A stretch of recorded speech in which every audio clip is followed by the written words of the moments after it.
রামিম, খুলনায় লোডশেডিংয়ের কি অবস্থা? লোডশেডিং বাড়ার কারণটা কি জানতে চাই।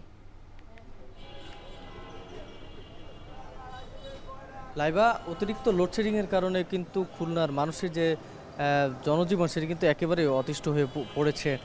আমরা খুলনাতে দেখেছি গত কয়েকদিন ধরে কিন্তু প্রায় প্রতিদিনই প্রায় 7 থেকে 8 ঘন্টার মতো কিন্তু লোডশেডিং হচ্ছে।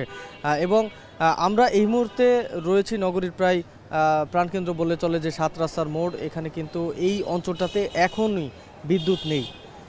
এখানকার সাধারণ মানুষের সাথে আমরা কথা বলেছি, তারা বলছে যে দিনের প্রায় প্রতিদিন 7 থেকে 8 বার কারেন্ট যাচ্ছে এবং প্রত্যেকবারই বিদ্যুৎ চলে গেলে প্রায় 1.5 থেকে 2 ঘন্টা করে কিন্তু বিদ্যুৎ আসছে না। কিছুক্ষণ আগেই আমরা একজন দোকানির সাথে কথা বলছিলাম, তারা বলছেন যে বিদ্যুতের এভাবে চলে যাওয়ার ফলে কিন্তু দোকানদারি করা কিন্তু একেবারেই অতিষ্ঠ হয়ে পড়েছেন তারা, এবং তারা বেশ কষ্টে আছেন। এর উপরে আবার গরম পড়েছে। এই তীব্র গরমে যেহেতু বিদ্যুৎ বেশিরভাগ সময় থাকছে না, যার ফলে কিন্তু বেশ বিপাকে রয়েছেন সাধারণ মানুষ। গ্রাম অঞ্চলের কথা বলছিলেন আপনি, এটি কিন্তু সত্যি কথা, কারণ এই শহরের বাইরে গ্রাম অঞ্চলে যে লোডশেডিংয়ের পরিমাণ সেটি কিন্তু আরও বেশি। সেখানে প্রায় দিনের অর্ধেকটা সময়ে বিদ্যুৎ থাকছে না। অনেকের সাথে আমরা কথা বলেছি, তারা বলছেন যে মূলত যে সময়টিতে বিদ্যুৎ যাচ্ছে, বিশেষ করে যে সময়টিতে দুপুরের সময় মানে গরম যে সময়টাতে বেশি থাকে, সেই সময়টাতে কিন্তু বিদ্যুৎ না থাকার পরিমাণ সবচেয়ে বেশি, এবং সে কারণেই কিন্তু মানুষের বেশি সমস্যা হচ্ছে।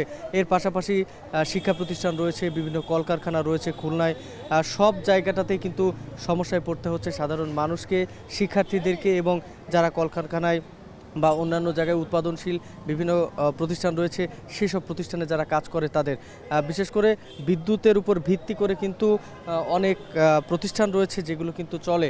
সেই বিদ্যুৎ না থাকার ফলে সেই প্রতিষ্ঠানগুলো কিন্তু দিনের বেশিরভাগ সময় বন্ধ থাকছে, যার ফলে কিন্তু বিভিন্ন রকম উৎপাদনশীল যে প্রতিষ্ঠানগুলো সেগুলো কিন্তু দিনের অর্ধেকটা সময় বন্ধ থাকছে এবং উৎপাদনও কিন্তু বন্ধ হচ্ছে। সব মিলিয়ে বললে চলে যে বিদ্যুতের যে অস্বস্তি সেটি কিন্তু খুলনাতে কাটছে না, এবং সাধারণ মানুষ চাচ্ছে যে দ্রুতই যেন এই বিদ্যুতের এই যে সমস্যা সেটি সমাধান হয়, এবং এত তীব্র গরমে যেন বিদ্যুৎ দ্রুত এবং সময়ে ফিরে আসে, যেন এত বড় লোডশেডিং না হয়। তো সব মিলিয়ে এই ছিল আমার কাছে খুলনা থেকে লোডশেডিংয়ের সবশেষ খবর। খুলনা থেকে যুক্ত ছিলেন রামিম চৌধুরী।